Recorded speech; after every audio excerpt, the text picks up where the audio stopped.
कोहबर के जौन जो गीत होला उहे गाना आप लोग जरूर सुनिएगा। एक जो कहल जाला।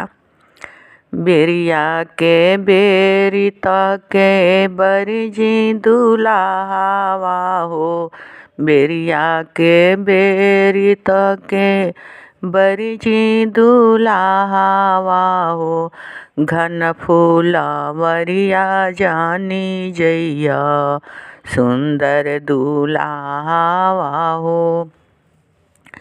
घन फूलवरिया जानी जइया सुंदर दुलावा हो। ओई फूलवरिया में सासू भेटाई है हो, ओई फूलवरिया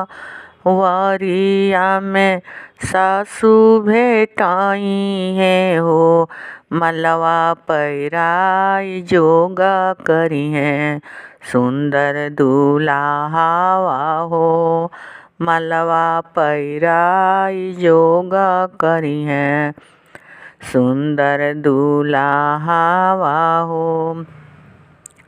बेरिया के बेरी ताके बरजी दुलावा हो, बेरिया के बेरी ताके बरजी दुलावा हो, घन फूलवरिया जानी जइया सुंदर दुलावा हो, घन फूलवरिया जानी जइया सुंदर दुलावा हो।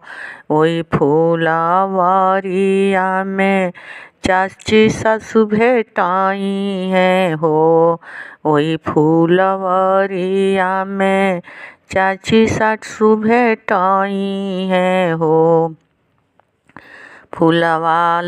फूलवा ही देई जोगा करी है सुंदर दुलावा हो, फूलवा थामाई जोगा करी है सुंदर दुलावा हो। बेरिया के बेरी तोके बरजी दुलावा हो, बेरिया के बेर तोके बरजी दुलावा हो, ससुरारिया गलिया जानी जइया सुंदर दुलावा हो, ससुरारी गलिया जानी जइया सुंदर दुलावा हो।